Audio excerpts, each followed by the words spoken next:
I used to I used to cover mixed martial arts. So, and Tom is obviously a huge player in the grappling game, so we do have like some fighters on, but we tend to, even those guys, we kind of try to push him into the conspiracy corner. That's pretty much our lane, yeah. Yeah, so I don't Mike Turpin, I guess it was, had asked me if I would do this. I was like, yeah, okay, sure. But wasn't sure how much you guys knew about me or exactly what you wanted to ask me about, but I should do something about this light. So hold on a second. Yeah, no worries.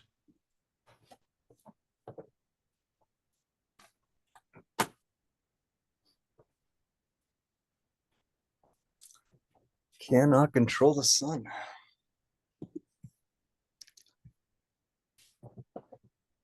I mean, if I hadn't left the Illuminati, maybe I could, but Yeah. I guess there's the segue. Is that yeah? So He I've been just he said he was just finishing up with a client, so he should be here in a minute. cool. Are you and you in Illinois? Canada. Canada. Yeah, Wow. yeah, I'm up north of Toronto now. Wow. How is Canada? I mean, I always wanted to go, um, but then I became a felon, so I won't ever be going to Canada. Yeah, you're not coming. Nope. Um, well, maybe one day actually. If they lighten up on it. The way the liberals keep going, they might just go, come on in. Uh, Yeah. Yeah, yeah, right. I mean, it's been a pretty great country for a long time, but um, only because people didn't really know what is going on here, and Canadians are pretty ignorant of the entire world. So um, while they were all sleeping, we slowly became China, and Yeah. yeah, Yeah, so we see down here it's a lot of Justin Trudeau bashing. Um, I mean, I don't know if it's a different if you guys, I'm sure it's different, being a Canadian. Um, but yeah, I guess what's the general consensus in your circle about Mr. Trudeau? well, I mean, most people I talk to on a regular basis have no time for him. I feel the need to always say Justin Trudeau is a lovely man and exactly the leader that Canada needs because of certain internet laws he keeps trying to invoke.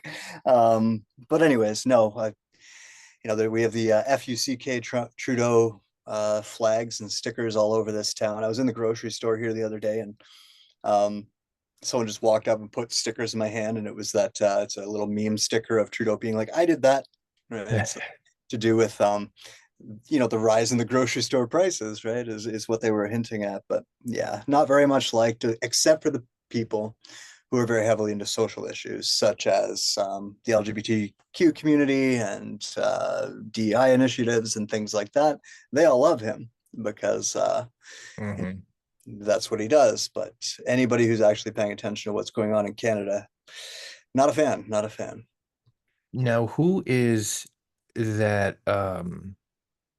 There's a gentleman that I've seen, like there was been Canadian reporters that kind of like trying to do like gotcha moments to him on the street, and he just totally flipped the script on him. That guy seems very well spoken and decent. Yeah, he's our Trump. He's Okay. yeah, like, in a lot of different ways. And I'm not saying that to say even that I support him. I don't really, but our politics game's got a different flavor, but we're playing the same game as you guys are right now. And Pierre is our Trump. It was funny because I kept saying that on podcasts and stuff, and then he actually just started repeating lines that Trump uses, and then went as far as to call Trudeau a wacko in the middle of a parliament hearing. So I was like, oh man, it's like he heard me and is doubling down on it. But Yeah. that's all it is. And you know, from my background, I realize it's all two wings on the same bird, anyways, and it is just a show to make us think something's going on when it's not really. But yeah, I was going to ask you what your background is, but hold that thought because we're letting Tom in, so we could start officially. He's probably gonna be all sweaty and ripped and shit. perfect. Hello, What's up? Hey, what's going on? I told you, sweaty and ripped.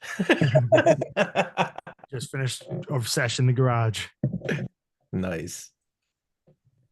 Thanks for coming on, bro. Glad we finally made this work. Yeah, likewise. It's actually kind of cool to meet you. I've been a big fan of your page since finding you on there. Love Well, what you do, thanks, man. bro. Thank It's you. badass. I appreciate that, man. I got recommended you from Mike Turpin, right? Yeah. The psychedelic athlete. How do you know him? Funny enough, man, I started talking to him before he even started training, which is freaking wild considering, he's gotten pretty good at what he does. And he was doing a MMA podcast, and I think we had linked up on an MMA forum back when forums were still pretty popular. And his co-host was off for a week, so I offered to sit in, and that's how we ended up talking. Because I'm a big MMA fan as well. So yeah, and then I ended up having it on mine because over the years he found out about my occult background and the various conspiracy stuff I've experienced. So got talking about that as well. And I guess when he did your podcast, he thought He's that like, this guy's perfect. we should be connected. So here we are. Amazing. Did So you yeah, to dive into that now that you are here, just to I don't know, I don't know your audience, so I don't know how much about all of this stuff they really know. Probably enough, judging by the background there, like I said earlier. But I'm what's considered an Illuminati whistleblower, even though I don't believe that the Illuminati is a real word. I think of it more like an internet meme or kind of a placeholder for a concept and idea, which is that, our world is run by cults, and there is a cult that has infiltrated all of those cults to make sure that all those cults do what cults do.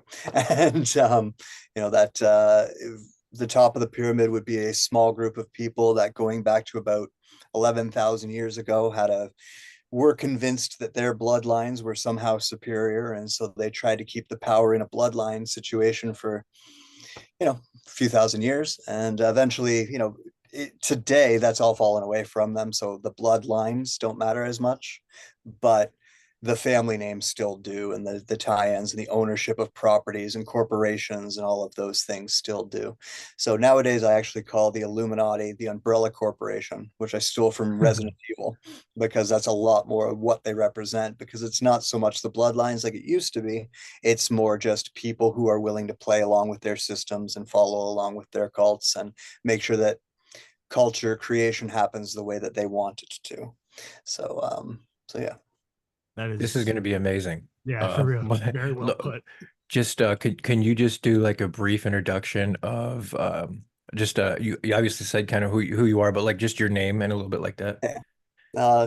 My legal name is Shane Bales. I go by Shane Sedore because I was adopted when I was like 6 to facilitate a lot of the things that we're going to talk about today.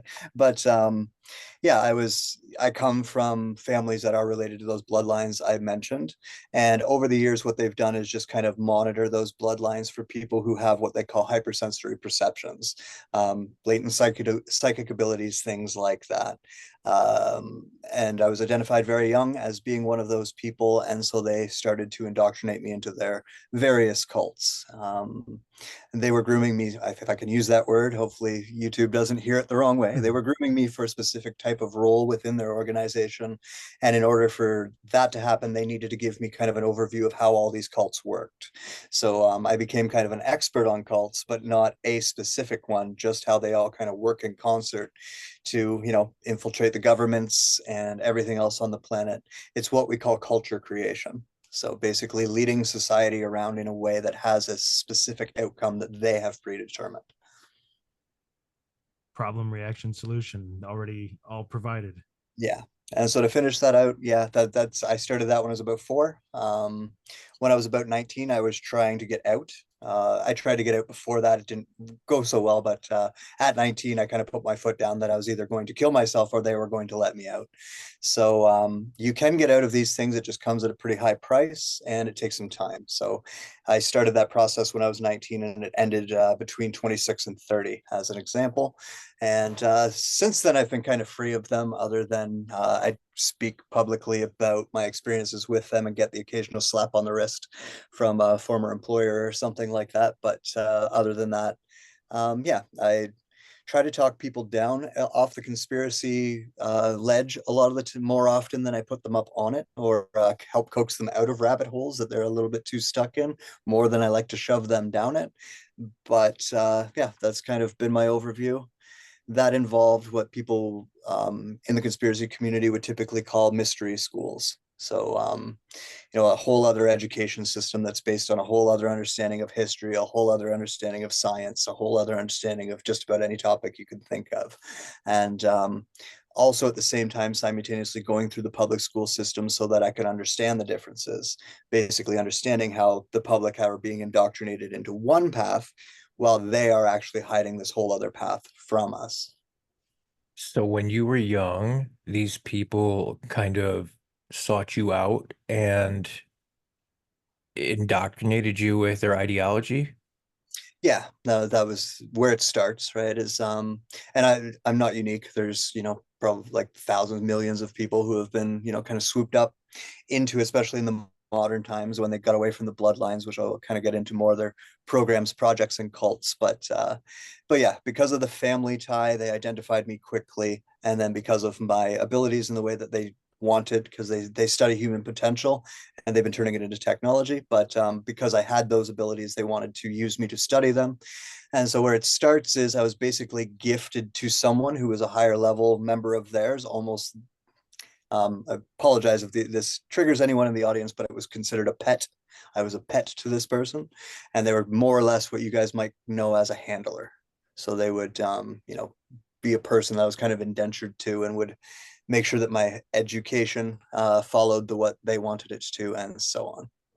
And that person I can't name. One of the main rules of getting out was to keep names and locations secret, which is more for your protection than mine. But the idea is, not to name names and name and locations. But as an example, my first handler was a publicly known politician figure up here in Canada.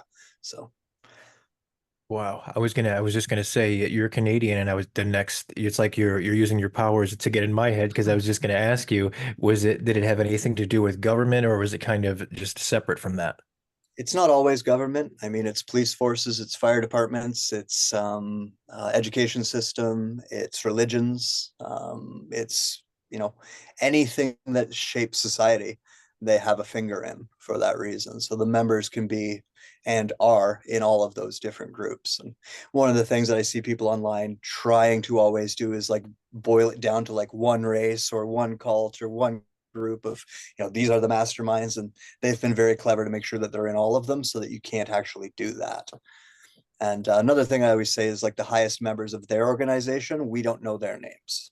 If you make it in the public world, everybody knows your name, but as soon as you make it in their world, nobody's going to ever be able to find your name.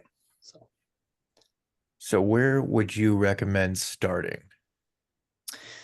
I'm not sure. It depends on what you guys want to hear about, really, because I could go in a million different directions myself. But yeah, so to boil down basically what they've been doing, especially since around the end of World War II, they broke up into basically three categories, which are programs, projects, and cults.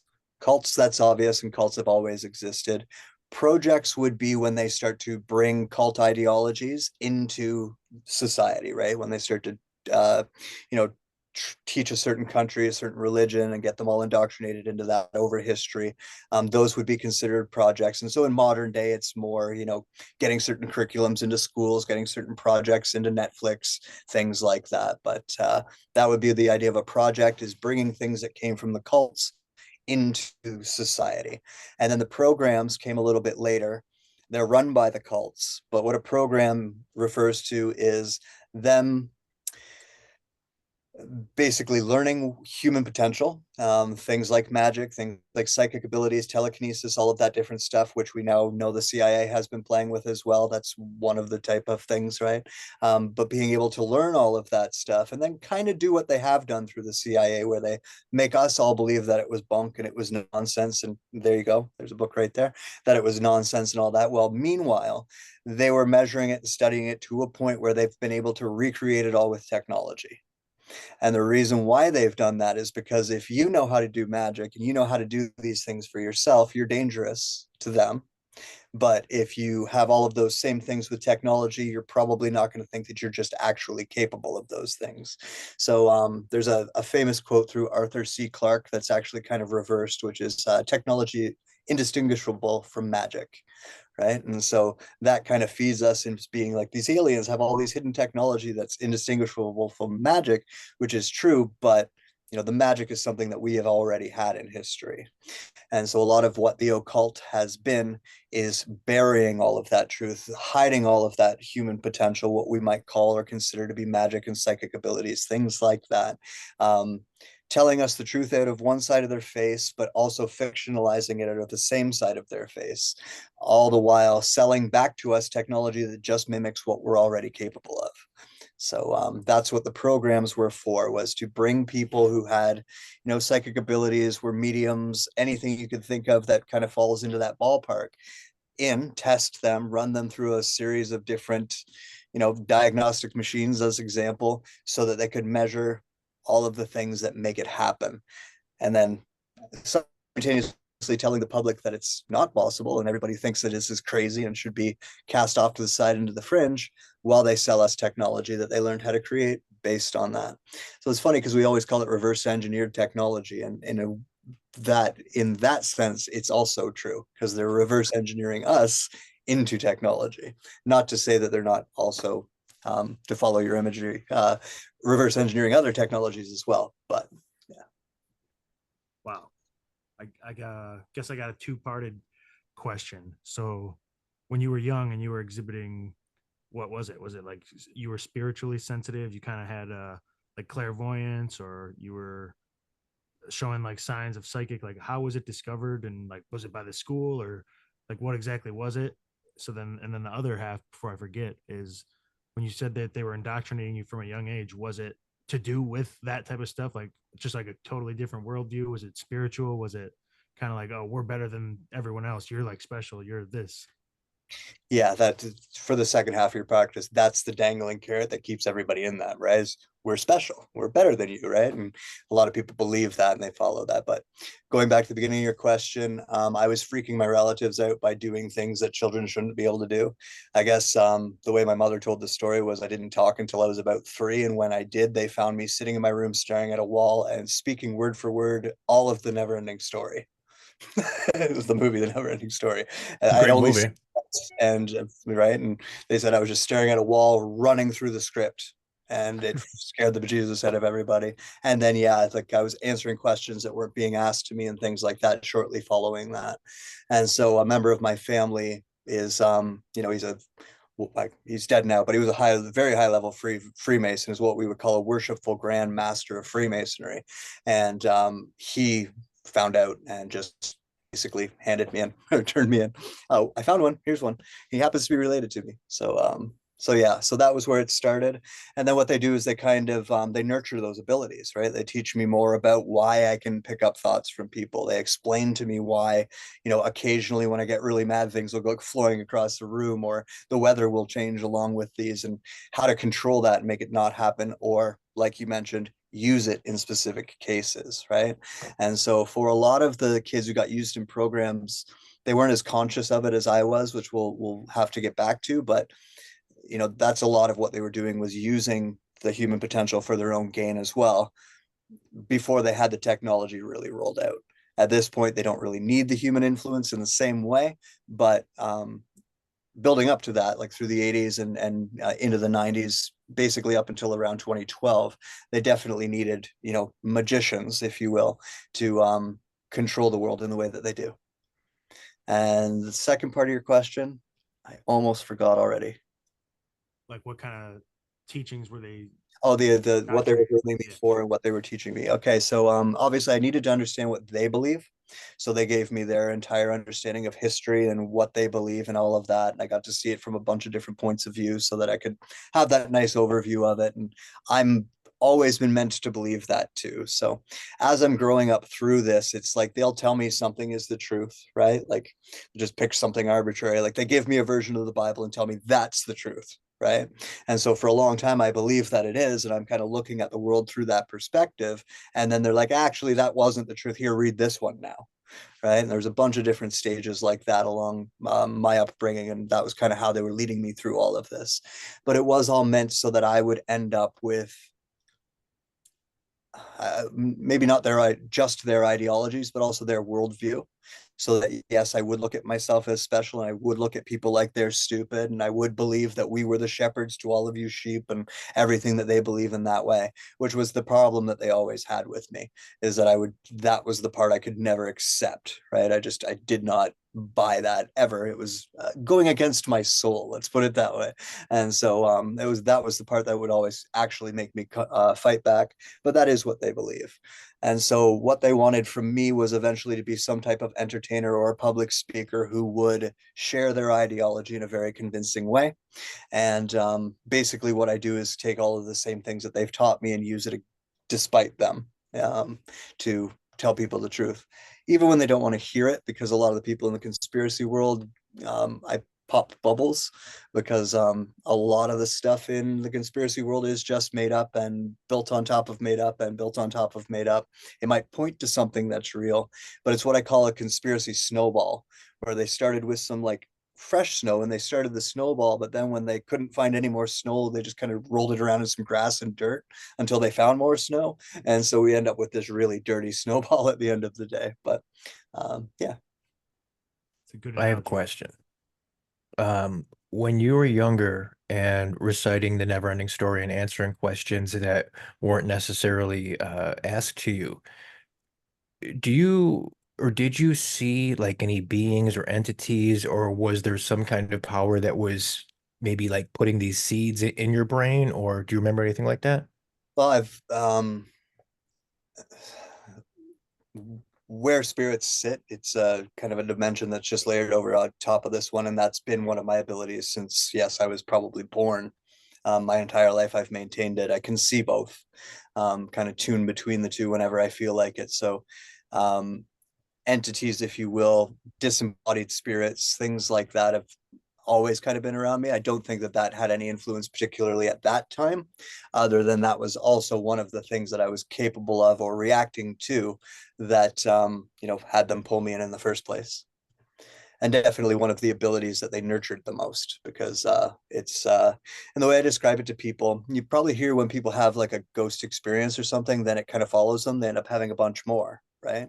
And that is literally because we have these switches in our brain that allow us to like discern between different dimensions or spectrums of information, both in sound and in light. And so those switches get flipped in people's minds when they have their brains, when they have that first experience. And that's why it leads to more.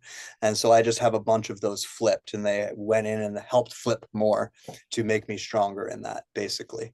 But that does, again, as much as they might want me to believe that I was special while they were doing this to me, I'm very highly aware that all human beings have this potential. It's just it's not nurtured, right? It's that difference between nature and nurture. These abilities are within our nature. They're just not nurtured. Can Right. you give us an example of some of the conspiracy snowballs that were built on fallacies? A lot of this stuff having to do with aliens, because most of it is directing around human involvement, right? Directing away from human involvement and kind of scapegoating, if you will, something we'll never find, something we'll never catch, and so that's a big one. Within the conspiracy world, you end up getting into things like super soldiers and secret space program experiencers and things like that, and most of them are once again kind of repeating a lore, basically, that started with disinformation and just continued being more experiencers coming forward, regurgitating their own flavor of that information. And then that testimony kind of added on to the next one, right? And they generation after generation, to the point where that snowball was never, the very core of that snowball is just dirt. And so those are examples of how it would work. And that was by design. That was something that back when they were still indoctrinating me, it was before the internet had really taken off, and they were preparing for it. And that was one of the ways in which they were doing it. The conspiracy movement kind of started in libraries and rec halls and people's basements and stuff like that. So they were infiltrating it back then, getting disinformation about all of the topics we talk about in there, just to make us constantly chase our tail and create a bunch of rabbit holes that don't need to be there, that eventually we get trapped in and stuck in, or fall in and spend too long in. And when the internet came along, they knew that we would just run with that ball from there, right? As soon as we could freely share information, everyone can share their story, and all of these things, they knew exactly how that would all play out. So, and then we're in the middle of it now, where leading up to 2020, with the what I call the joy hit the world. Every since then we've had a lot more people come into conspiracy realms, right? Start looking into conspiracy, and they end up tripping and falling into all of these very deep rabbit holes that are conspiracy snowballs. Something like the secret space program, if you guys have never delved into that, my friend Ryder actually calls that a conspiracy burrito, because it's literally every aspect of the conspiracy community all wrapped up into one burrito. And these people experience all of it, right? So yeah, that was all by design to get us so that when we got to this point, um, once again, we wouldn't be able to actually find the truth, even though it is right in front of us, because it's just the water's so muddy. Something I definitely want to ask then too is so the alien aspect. Get closer to the mic. Oh my bad. The alien aspect, a lot of people are kind of picking up on that being bullcrap, and with you being spiritually sensitive and saying, being able to discern between the spirit realm or encounter entities and stuff, and then no shortage of occult conspiracies relating to these cults, or like believing that their bloodline is related to some ancient entities or spirits or whatever. So what kind of beliefs did they teach as far as like far out things to do with spirits, or like the entities they were trying to contact or serve, and like so-called satanic groups and whatnot? Well, it's a variety. Each cult has kind of their own flavor, but I'll give you the kind of overview of what the tip of the pyramid believes. Their history goes back to about 100 to 120,000 years ago, when whatever planet Earth was at that time got forever changed by the arrival of some type of spaceship, and that spaceship bared the name Atlantis, and that spaceship eventually contained aliens, and that those aliens came down and started interacting with us and formed a civilization that they eventually called Atlantis. And that civilization existed here right up until about 30,000 years ago in some shape or form. And so a lot of what they believe starts with that, right? That, whatever humans were back then kind of mixed with these Atlanteans, and we ended up with a different version of human.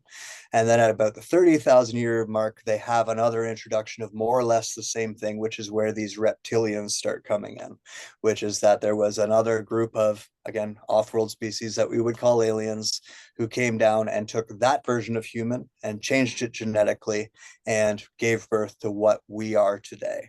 And so what the Illuminati believe is that they're the first version of that project, and that's why their bloodline is special, and the rest of us are all a subversion of that. And obviously you guys have probably hearing that echoing Zachariah Sitchin and the Anunnaki and things of that nature, right? But that group would once again be the authors of those stories, so that once again we're constantly chasing this name and this word Anunnaki, which is not even a name, looking for a species behind it that is not there.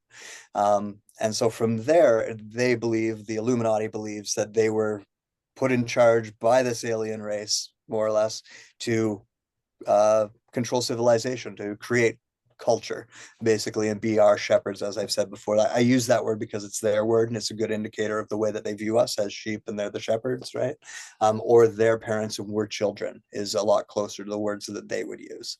And that's more or less how they treat us, if you think about it, the way that they do lie to the public and whatnot, right? And it's like everything's a Santa Claus story or a Satan Claus story, and so there's that aspect of it right at its core.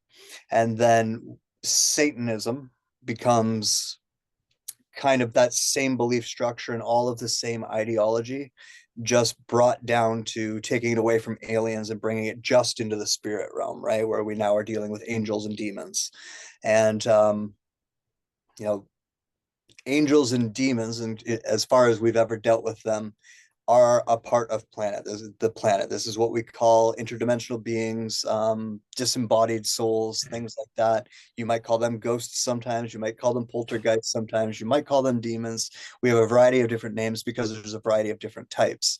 But most of their knowledge, if you will, isn't coming from aliens. It's coming from those interdimensional beings that they're interacting with, using people like me who can interact with them, or through various types of rituals that can temporarily, what you might call, thin the veil between our world and theirs, or our dimension and theirs, so that they can have a little bit more of an interaction. So I said a lot right there, but what's relevant to us really kind of does fit within the last 400 years and has nothing to do with aliens truly, other than the humans involved are aware of an alien history on our planet. And so they're aware of certain sites, certain areas of the planet where things have been buried that do belong to that old world. And so, especially over the last 200 years, they've been doing everything they can to find those places and dig them up and recover whatever they can from them. Your country's war with the Middle East was all about that, to be honest. It's just like getting these different pieces of technology, which brings us back to the reverse engineering and the alien component of the reverse engineering. It's not that, we have these, I hear it in the mainstream that we get these donations from aliens or whatever, but it's more that they know that there's things underground that they were able to dig up that allowed them to reverse engineer and create new technologies. And that's the majority of the story. Obviously, the universe is filled with life, and there are exceptions to that basis or that base, but that's the majority of what's going on. Is they have a understanding of science and technology that is a completely different pathway to what they allow us in the mainstream world to know about. I'm sure being a Canadian, you know what Oak Island is. Yeah, Could that be one of the places where something may be buried? could be. I have to, yeah, that's a rule. I have to be careful. I could use the one because it's a bag. I hear you. And uh, then the other thing I was going to say is you kind of explained right there what the people at the very tippy top of the pyramid believe. What did your findings kind of lead you to believe? The same things? well, I mean, in terms of the logistics of it, yes. I don't agree with any of their ideologies. Like I don't believe that humans are as irresponsible as they believe humans to be. I do believe that we've just never had the opportunity to find out. And I don't agree with this control structure that's been there for that long, that has never allowed us the opportunity to find out without getting scolded for it or ostracized or even killed for it. Um, However, like, their understanding of history is correct. You know, this is becoming easier to talk about these days because of people like Graham Hancock becoming kind of popular, because he's pointing back to that, what they call the Younger Dryas impact theory, right? Like that idea that about 13,000 years ago, something happened and that reset civilization. And that is true. And the Illuminati are the people who basically brought the knowledge forward after all of that. Something that's dear to my conspiracy heart and just everything. Well, first, if I had to take a guess, Shane, you're probably Irish, are you not? You look like a druid. You got the big beard. And what I was It's gonna say, in my family, yeah, for sure. and what I was gonna say is, I feel like druids play a huge part in this. That they were like one of the remnants of, somebody who preserved what we would call magic or human potential, as you were saying, and other abilities and like an innate knowledge of like the realm that we live in and stuff. And that's why they were so targeted and they had to go. Like in history, they were targeted big time by the Roman Empire, by the English Empire, by the churches. Like everyone wanted to get rid of the druids. Yeah. And if you follow the history I just laid out when I said it's only really been the last 400 years, it's really been only been the last 400 years for that too. All of that magic and the druids and various groups like that were all tolerated up till about 400 years ago, when they started changing things the way that they have, and especially in the last 200 years. But yeah, we call pagan religions anything that's not Christianity basically at that point, right? And anything that does it's not a one religion. There was a variety of them, the Druids being one of them. But the thing that they all had in common does come from that older version of humans, right? And pre-Atlantean even time, where we are kind of like Tolkien's elves in Lord of the Rings, where we like our connection to the planet is so strong and in harmony that we don't need the modern technologies as we know them now.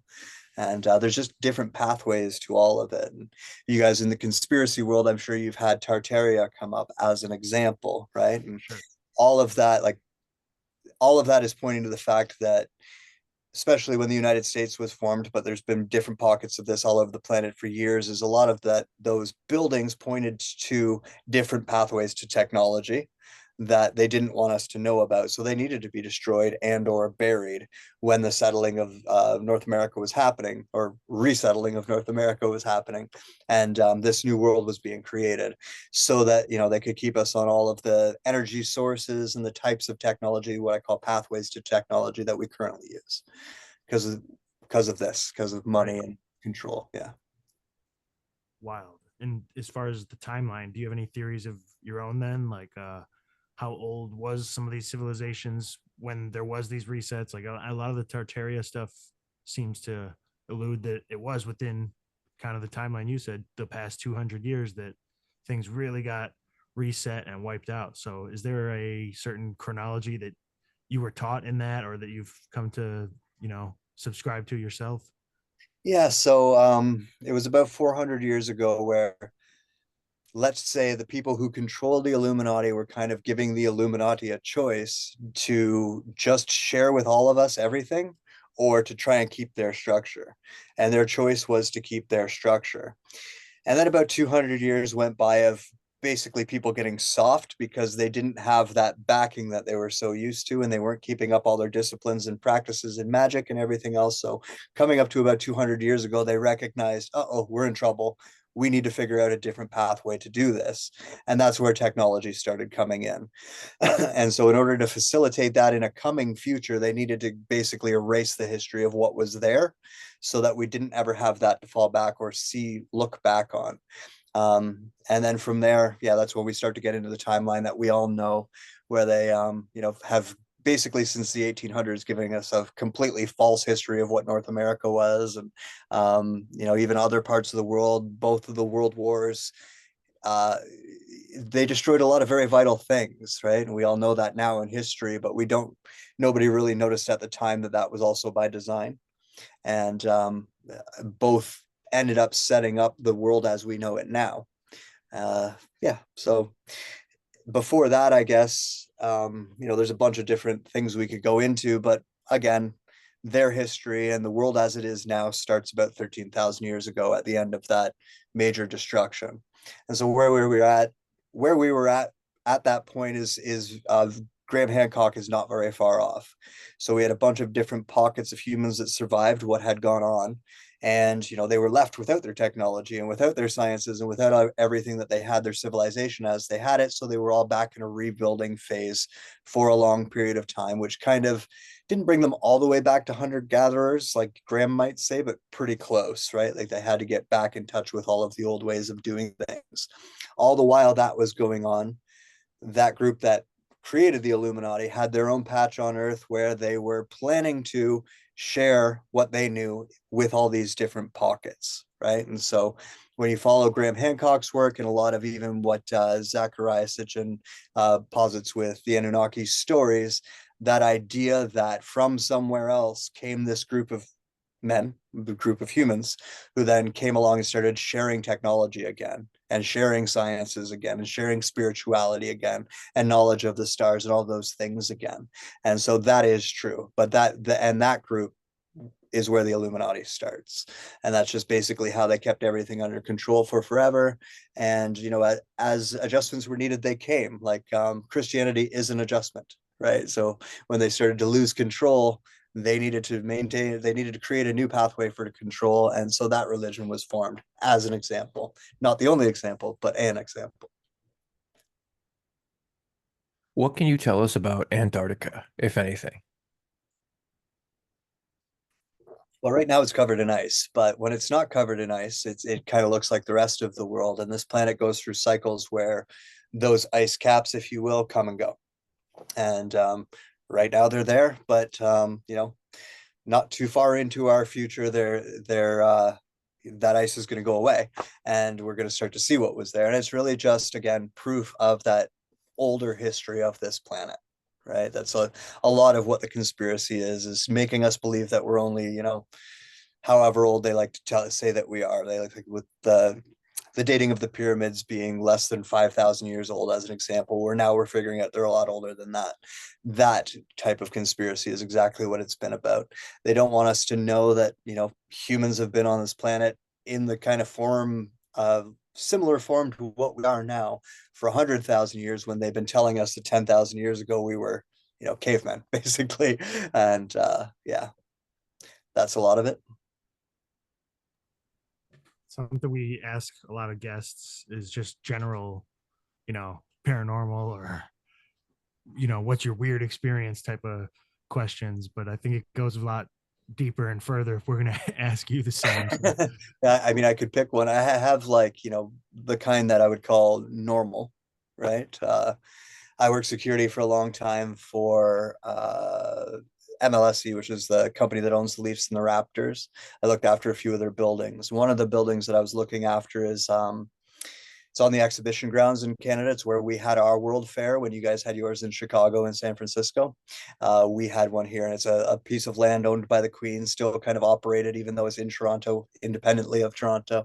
But it's very haunted grounds. We used it during World War II to basically bring a bunch of people over here and hang them.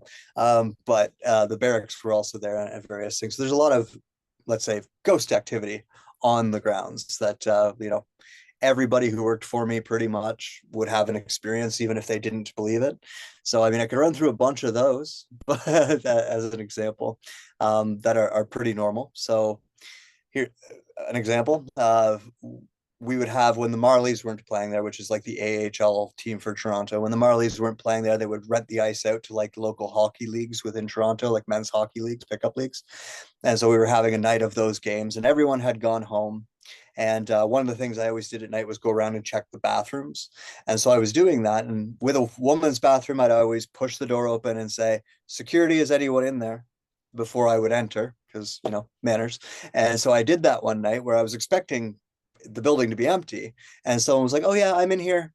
It was a woman's voice. I was like, "Oh, sorry, I'll wait." Right. And so I kind of waited, went down a small flight of steps, waited about 15, 20 feet from the door where I could see the door, waiting for her to come out. She didn't come out because I needed to escort her out whenever she came out. She wasn't supposed to be there, whoever she was. She never came out.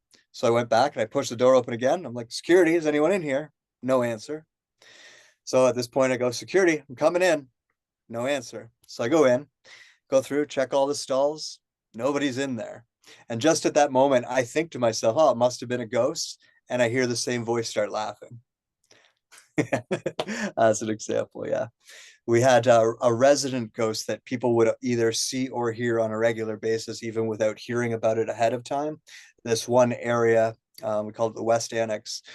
People would hear like keys jingling, or they would see an old man with thick glasses, like Coke bottle glasses and suspenders, look like he was dressed for 20 years ago, walking around with this big ring of keys on his belt. And they would end up having a conversation with him, asking for directions, and then talk about this Earl guy who doesn't exist. He's not a real employee. He's not a real person. But that was another example.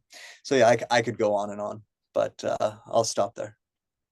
So those are the normal ones. what are the what Those are are the the normal ones. not normal ones? All right. Well,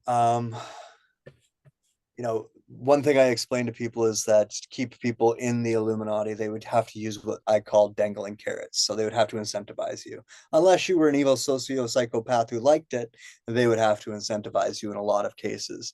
So with me, one of my incentives, one of the dangling carrots would be things like cryptids. I was always curious, like when I would hear these stories, like how many of these things actually do exist?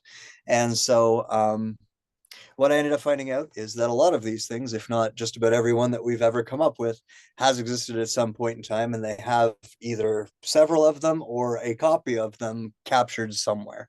And so a lot of cryptids that people would name, I've actually, been able to go to a facility and see.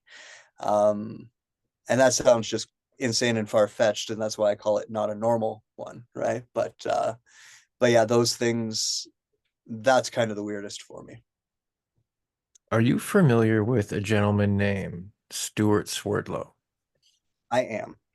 Your story is remarkably. I used to have a podcast in 2016, and he was a guest. Tried to get him on this one, but he basically wanted to see us get a little bit bigger. I don't know. So I'm gonna reach out to him eventually again soon. However, your story is remarkably similar to his. Yeah. It's similar, yeah.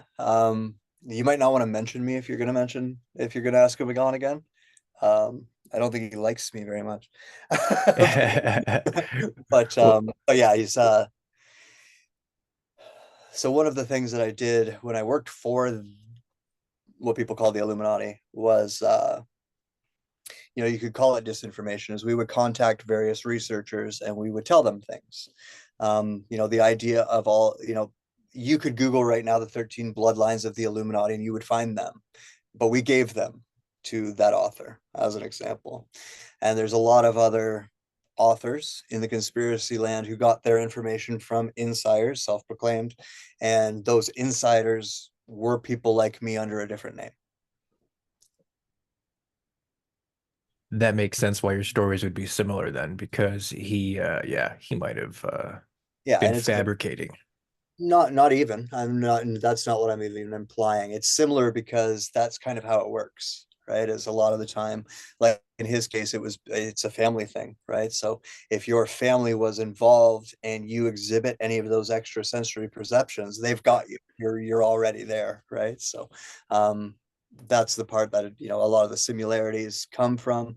And again, it's very compartmentalized. So kind of from the level that I'm talking from where a lot of other people speak from, it is a couple steps down the pyramid, so to speak, as well. Gotta backtrack there to the cryptids. I'm surprised you didn't jump right on it, Mike. So basically it was like, all right, Shane, you tell us about this spirit realm and we'll show you the Bigfoot. And then you got to go see a facility. So which ones did you see that confirm? Like, can you tell us which ones are bullshit, which ones were real? Uh, yeah, you'd have to start naming them to me for me to be able to say which ones are bullshit because just Mothman. was that Mothman? Um, Almost. There's a creature that is like that, or there have been creatures that are like that. They do have one in captivity. They think one's still in the wild, but if you were to cross Mothman with Jeepers Creepers, you'd be a lot closer to reality. The creature from Jeepers Creepers, yeah. Dogman. Yeah, this is I think that was something that the military created. That probably got away on them because they've done a lot of chimera experimentation. Even Alex Jones has talked about that. I think that that's what the dogmen are. And then obviously that's a kind of almost like a modern version of a werewolf, Right. which comes from something very similar. But the instead of using technology to do that, uh, actually no, I guess it's still technology, but like it's a mix of genetics basically. Whereas a lot of like when we think of a werewolf, we think of like a man that shapeshifts into a werewolf, right? But these were just werewolves that were bigger, had a tendency to get up on 2 feet, kind of had a little bit more of a muscular shape to their upper body than their lower body, and used to run wild. So Loch Ness monster and similar sea yeah, creatures. there's been many of them actually. There's probably still a bunch out there, but they've captured most of the ones that they could, anyways.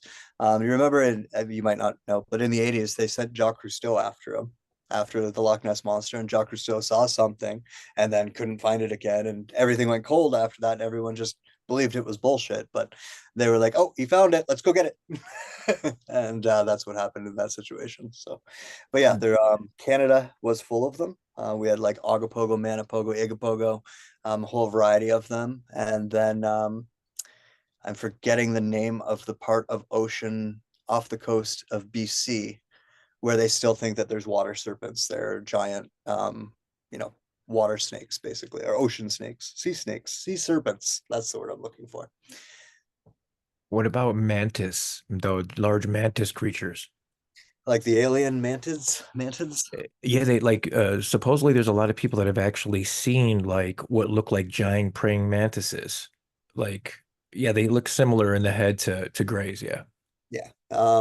Yeah, it's usually an abduction experience that people are seeing those.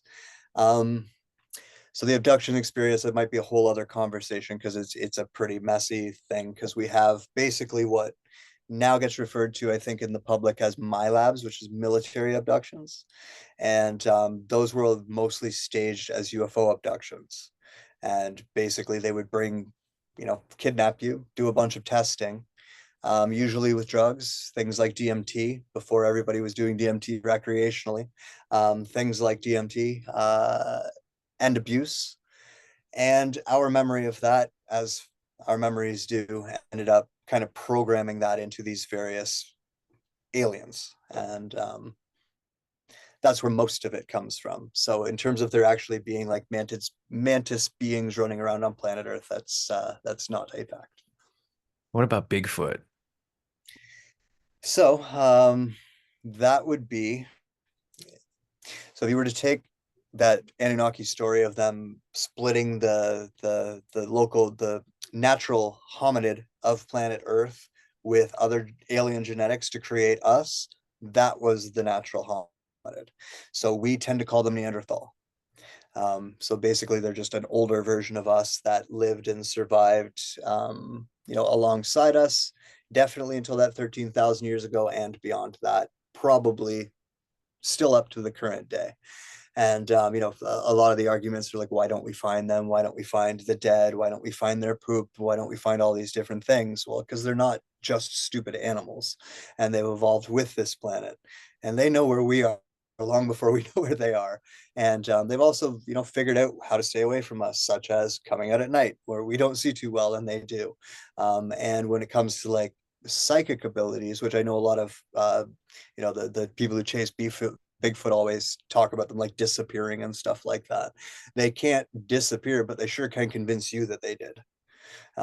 So yeah, basically it's just a species of, I don't want to call them human, but humanoid that is natural to this planet and exists in very small numbers still.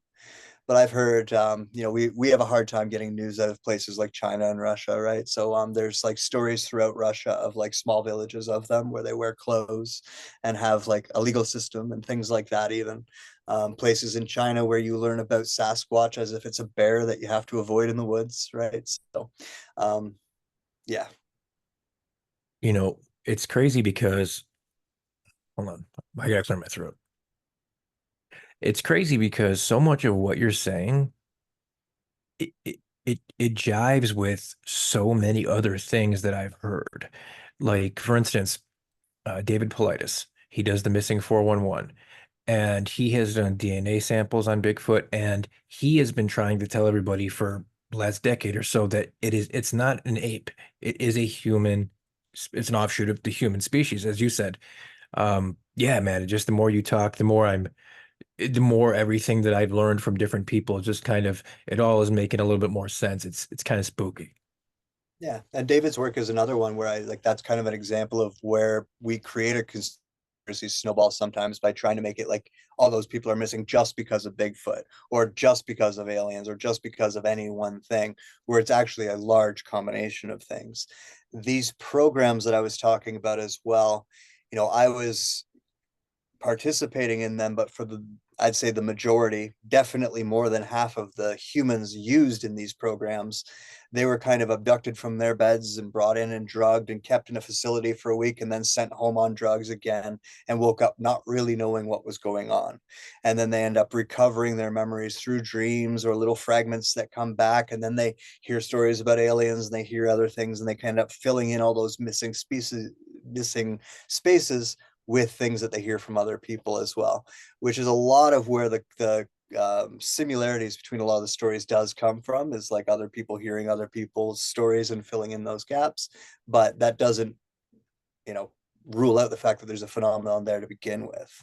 And something that, you know, for myself speaking in the alternative community, I've always kind of pointed out that that is the case, that for a lot of the people who are participating, they're deliberately misled as to what was going on. They're deliberately made to believe it was aliens, or made to believe they were taken in a craft and things like that, because once again, that keeps the humans out of the picture and will never get the people actually involved in trouble. But from that perspective, I can understand why they remember things the way they do, because one of the things that the programs has is incredibly advanced technology beyond what we even still today would believe that they have. It's starting to very quickly come out into the public now, and a lot of it has to do with virtual reality type of technology. So where they're actually at with the ability to put you in a simulation is way beyond what they would admit right now.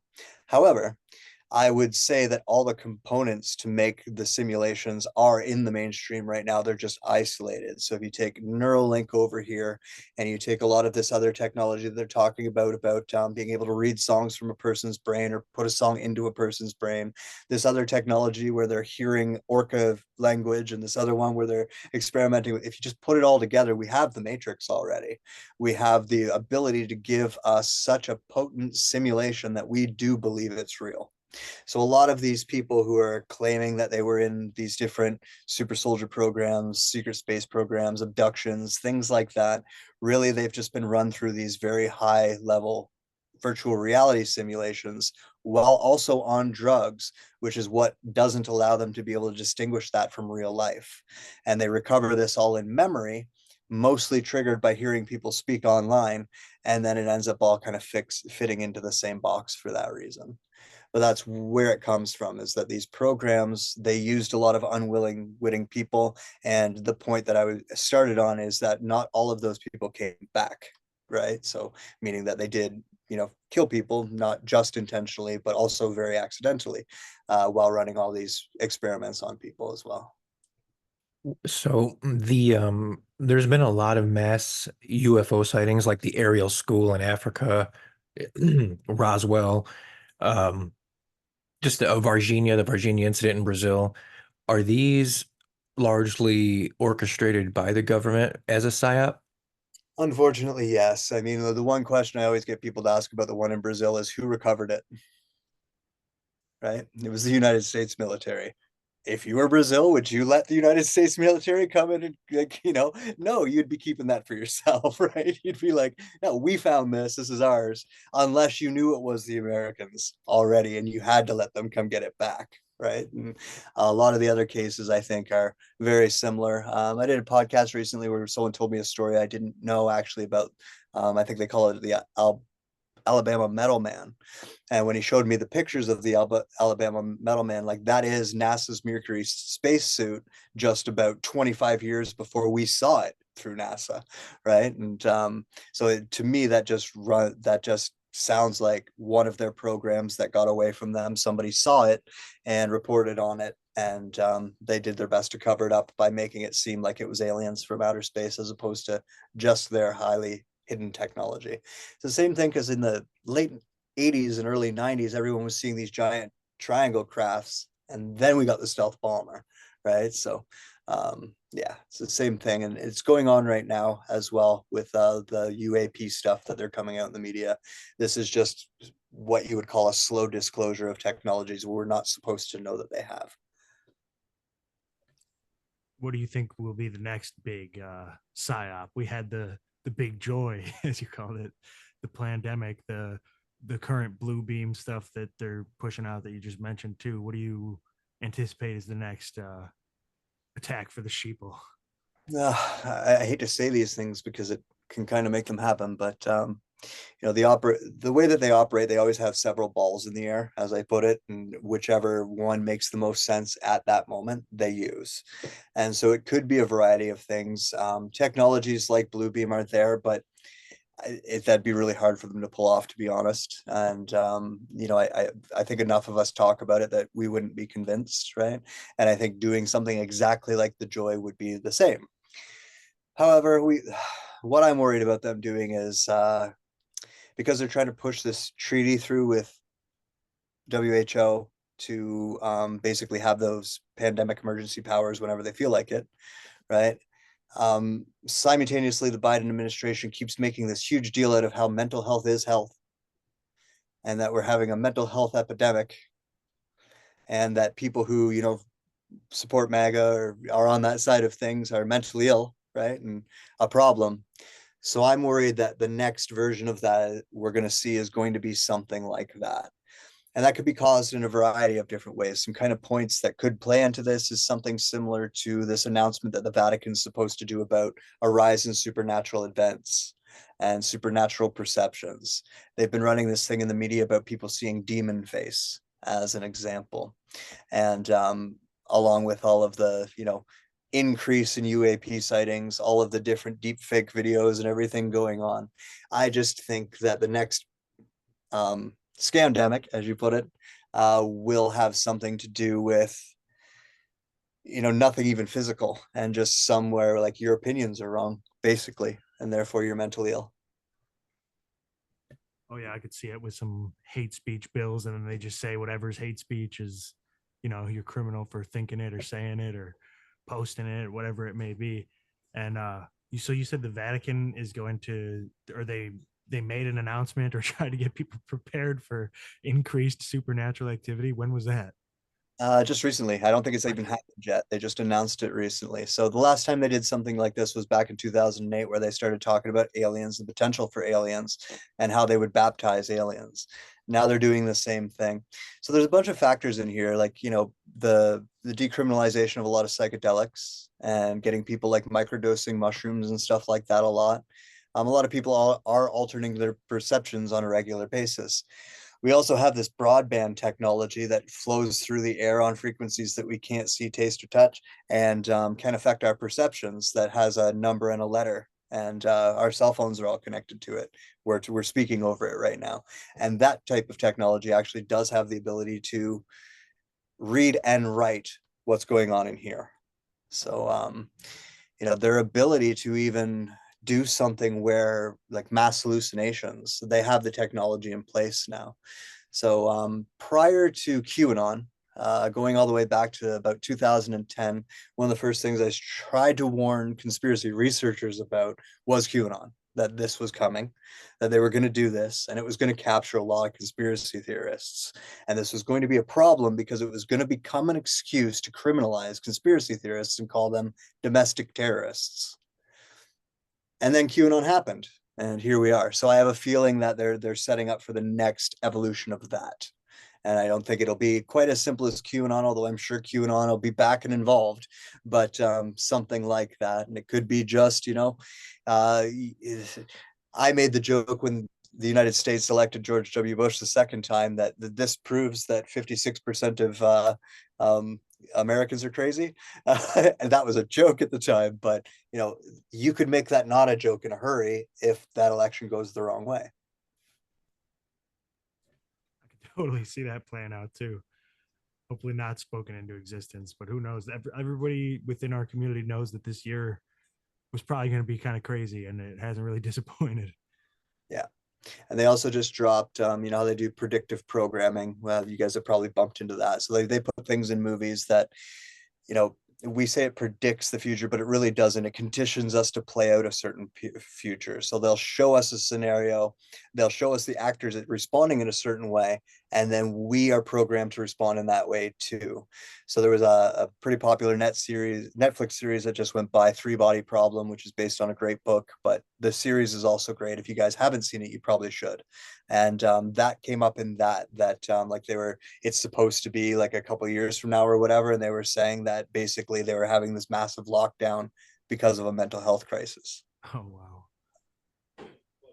And then the whole train derailment thing was in a bunch of movies, and then Yeah, that happened, and it seems like that keeps happening. the boat hitting the bridge there in Right. Baltimore right after Leave the World Behind with that boat scene, things like that.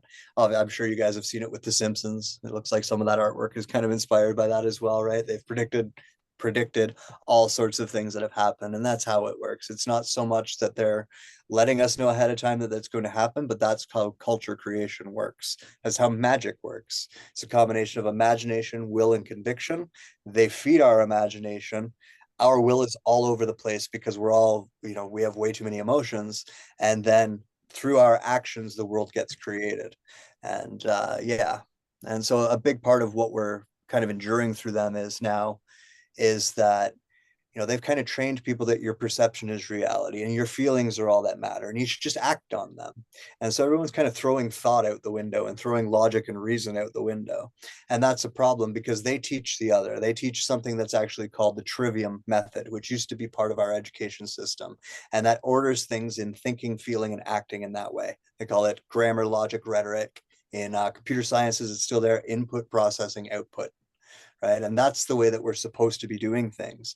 But they've got everyone up in their feelings now, and everyone's operating from like the heart chakra, if you will. And because we're doing that, we're not thinking things through properly. We're just going towards what our feelings are telling us. And, the unfortunate part of being human that is difficult is our feelings are not true just because they're there. Right? We have emotional reactions to things that aren't even there, and we have feelings about things that aren't happening. So it's a power that we have, but it's a power that no one's ever really taught us how to use. And at this point in time, a lot of the problems we see in the world are a reflection of them removing that order from us, where now they've got us all up in our feelings and acting from them, and we're slowly destroying the world. So Yeah, I've never heard it put that way. I like that. What three books would you recommend for somebody that was a novice in the area, but really wanted to take, some deep dives? I don't know, man. Whenever anyone asks me about books, I tell people to read Anne Rice's Vampire Chronicles, because there's not only the history of the organization we've been talking about, a lot of the things about how culture creation and history shaping works are in there, and it's a deep dive into how magic actually works as well. Um, a lot of the time I would again point to fiction. I would point to something like even the Celestine prophecy will open your eyes to a lot of things. Um, Lord of the Rings, the very popular one as an example.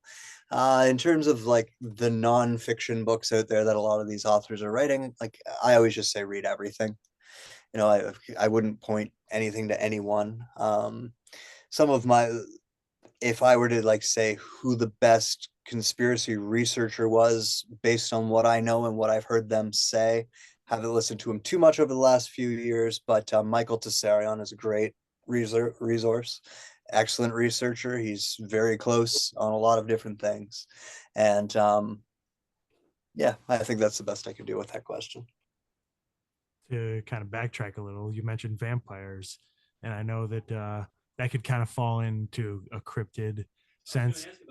And then there's the adrenochrome, if we can even say that, or the whole blood magic ritual aspect that goes into it, and trying to stay young. And is there anything to vampires and vampirism?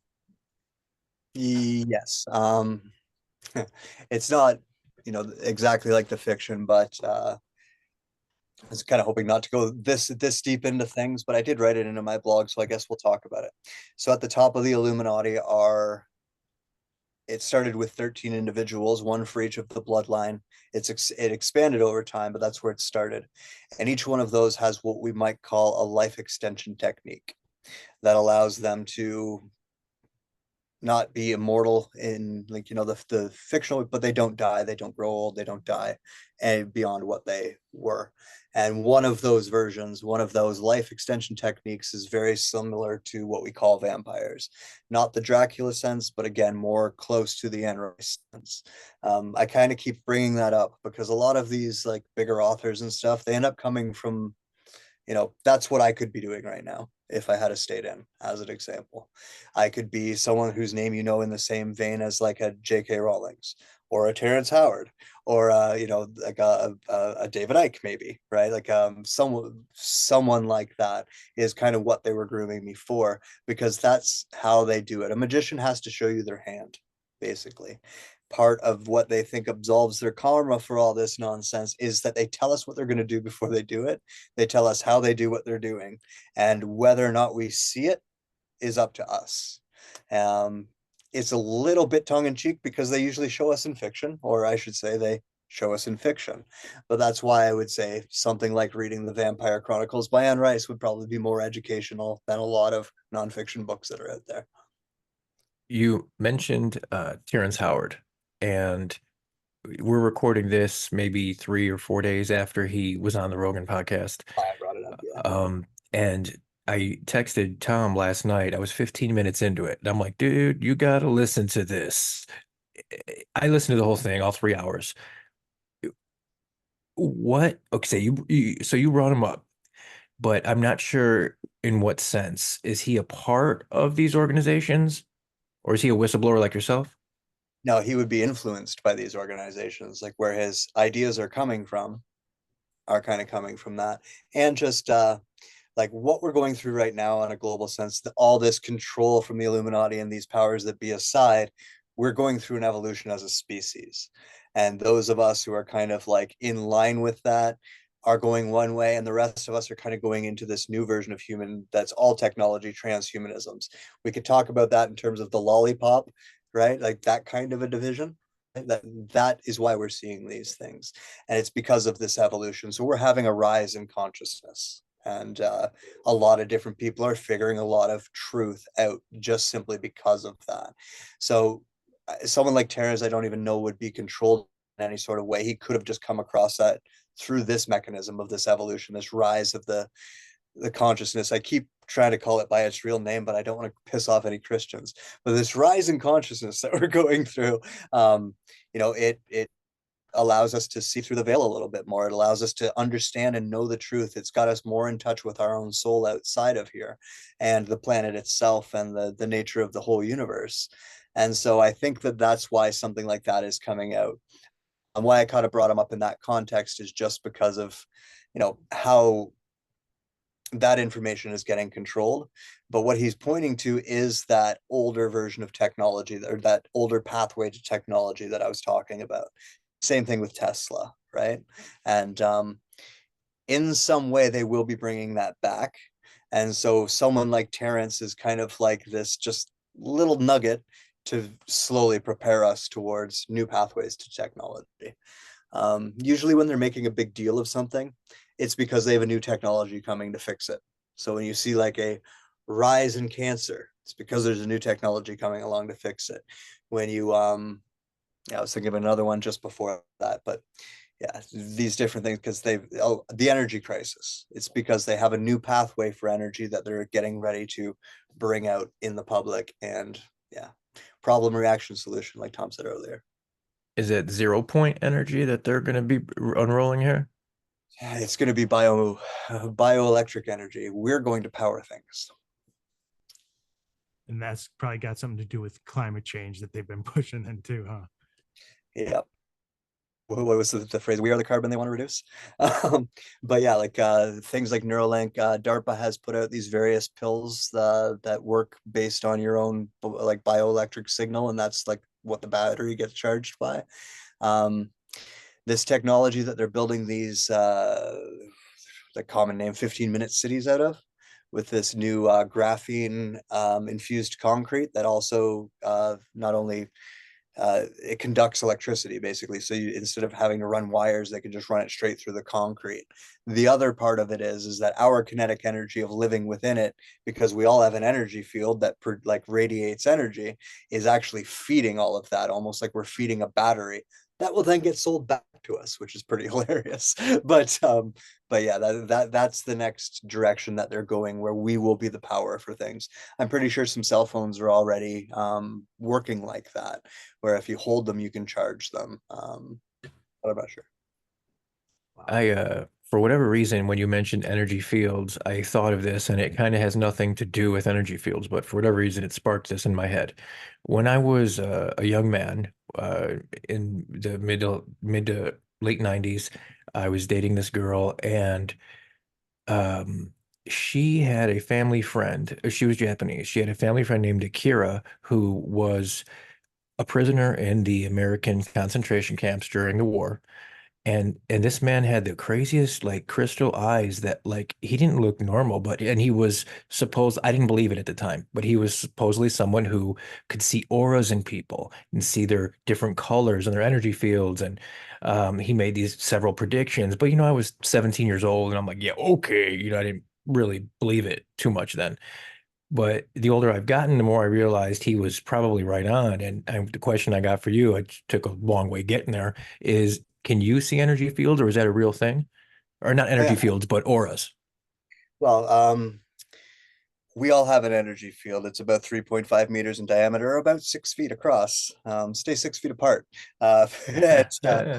When our energy fields overlap with each other, there's an energy exchange. All energy is also information. So even just being in proximity to each other, we're kind of telepathically communicating on some level.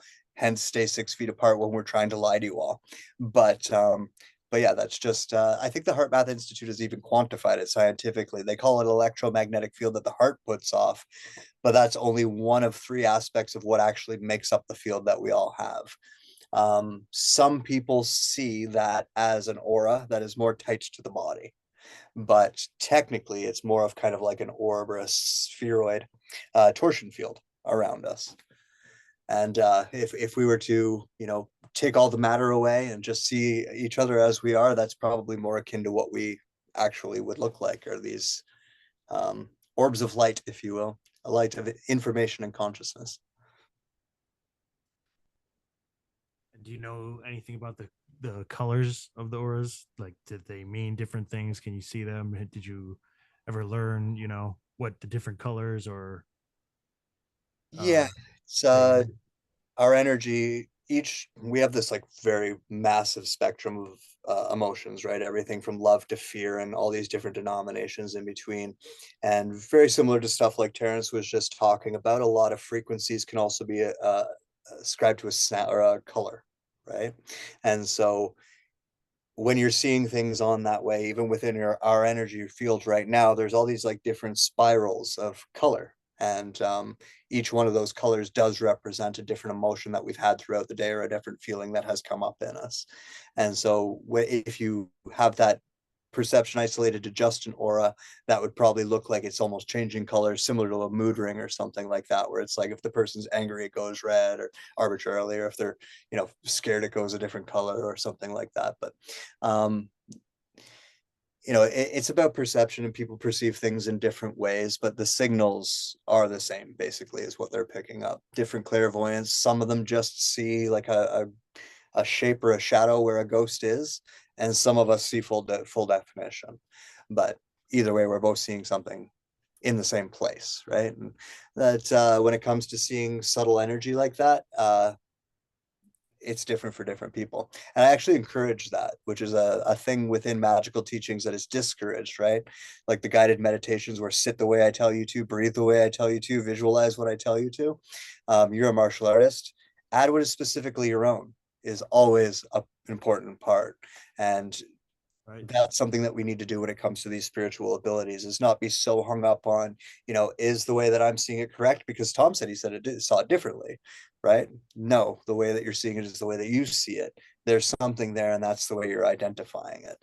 And that's important. And part of the thing that we get discouraged by that keeps us away from it, to be honest. Kind Yeah, of oh sorry, you can go, Tom. I was gonna say, and how it's almost like when people are totally closed off to the belief of something like that, that they never would have an experience like that, and they kind of want to stay there too. Like, if I don't think about it, it won't happen. If it's not out of sight, out of mind. Yeah, conviction is that what we're convinced of at the end of the day is, a big part of what we experience, a big part of what happens. And yeah, if you don't have anything to base that on, then you're just following what everybody else is telling you, then we end up with this collective reality that we have, where unfortunately the majority of those are doing it, and those of us who see it in a different way are the minority now. But yeah, if we can switch the sides, if you will, or turn those tides, if you will, then it will change as well. And that's how we get big changes in the world. And when I talked about the evolution we're going through, I believe that that's where this leads. As dark as it kind of sounds to say that they're trying to strip all of our natural ability and sell it back to us as technology, the end result of that is we're going to see the technology and be reminded of the truth and be reminded of reality. I thought about this listening to a Joe Rogan podcast the other day with the gentleman talking about simulation theory, because the way that he's describing things, this is kind of how the universe works. It's kind of how each planet works. It's just he's subscribing it to like some type of computer, whereas maybe it's just some form of consciousness that we don't understand, right? But the principles and the way that it's rendering for all of us almost individually would still all be true. So that's a way that I believe that we're building these simulations out the way that we are so that we can get more in touch with the way that this particular planet actually does work. Kind of winding it this podcast to winding it down rather. I'm pretty sure, I'm almost positive I know your answer, but it's been kind of a thing of mine lately to ask our guests, are you a flat earther? I am not. Just throwing it out there. Want to see. I didn't think so. No, I understand the perception of it, and it falls very much into what I was just talking about. The it's an organic technology. It's not solid the way that we think it is, and it is responding to consciousness, and therefore we can alter things. And so, what I always point out to people is, when they make video games, they can't get those 3D physics right either, right? And so, when our brain is processing all of this, we don't quite see it right, but there's enough proof in the results to know that this isn't a flat earth. So I'm not sure. I don't know what we're on. Do you think it is a ball then, and what NASA tells us, and we're spinning millions of miles through space? still not exactly, right? And yeah, I don't know. It would probably be a whole other podcast for me to Right. go too deep into this, but a lot of the spinning is, let's say, incorrect, but most of it is right. There's a fundamental misunderstanding there. Some of the stuff that Terrence was coming out with as an example, Tesla came out with as well. Many other people besides him. I was just using him because it's like a new in the zeitgeist, right? That guy coming out with that stuff. That's a lot closer to it. There's this element of frequency and sound that we haven't quite quantified enough to control yet, and definitely not enough to explain to each other yet. So I think that is the I think that's like the biggest or one of the biggest technologies from the past that we've lost is the sound frequency technology. I mean, I'm sure they have it, but the general people don't, you know.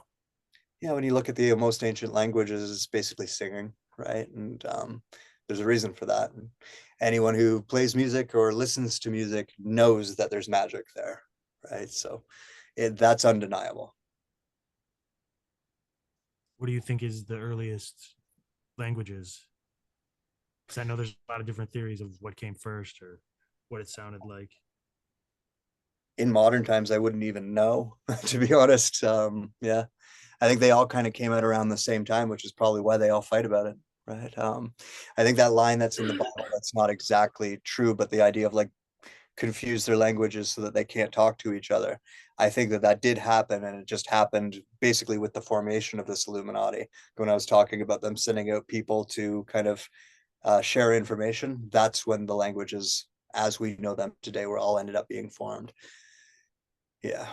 And that's a control structure in and of itself, because even if you get into some old forms of Arabic, there's been people who've been able to change the color of a flame on a candle by saying different words, right? There's an aspect to that. We see it in orcas, we see it in dolphins, we see it in humpback whales, we see it in all kinds of birds, all kinds of different things. If you have a guitar, drop it into 432 hertz and tell me you don't feel a difference, right? There's literally a harmonic there that doesn't exist in 440. And yeah, these are all that's a old pathway of technology. Well, Shane, you are amazing, my man, and we are so happy to have people like you around, and especially we are happy to have people like you that are willing to come on shows like ours and just kind of tell what you can, but we absolutely appreciate it, man. I know I learned a fucking ton, a ton, and I'd love to have you back. I'm sure Tom would too. Definitely gonna have to do it again. Yeah, man, anytime. Would love to talk to you about like martial arts actually, and how magic and martial arts used to be connected and they've been separated for a reason. That's why we have McDojo life in Oh, our dude. genetic memory, Yeah. you know? That would be an amazing episode. We should definitely talk about that next time because I I've been feeling that more and more, and I even have a video on my YouTube channel called "Wrestling is a Spiritual Ritual," and yeah, I think that's gonna be the next one. Yeah, cool. Awesome, Is brother. is there Thank you. anything you're working on, like that you'd like to promote? Well, I mean, if you guys put the beginning of the link tree URL up there after the slash Shane_Sedore. You'll find all my links. I do have a Patreon channel because I don't like dealing with the general public in this conspiracy world anymore. And so I put the paywall there to be like, at least you're not an asshole if you're gonna, come in and pay for it. But I do everything there in terms of podcasting. I do, 5 or 6 of them a month. A whole backstory to all of this stuff that goes into a lot more detail. There's a fictional blog out there called the Ruiner blog you could read. I wrote that, and it's got all of this information coded in it as well. And if anybody is interested, I do teach what I do in terms of magic because, all of the different things that I learned how to do, I choose not to do, but it's a muscle. And if you lose your muscle, it's really hard to get it back. It took a long time to develop that muscle and you don't want to lose it, right? So, what I developed for myself a number of years ago was kind of a way that I could practice magic without doing magic. I call it practicing in safety mode, kind of like on a computer, how you can download a new program and try it out in safety mode without damaging your computer. Same type of thing. And so, this is all the things that I learned through them that I've kind of modified in my own way, and I now teach other people. It's like a one-on-one class. The price is $333 because that's a fun number, and we do it over 3 different calls, one-on-one. That way, I know at the end of each call you understand everything, and I can put it in words that you understand and that kind of thing, as opposed to teaching a class who people might be afraid to ask questions, right? But yeah, that's about that. Awesome. That's all I Thank you, got. bro. All Thanks. right. Thanks, brother. Cheers, guys. Nice meeting you both. You Bye, too. everyone. Have Talk a to good you night. soon.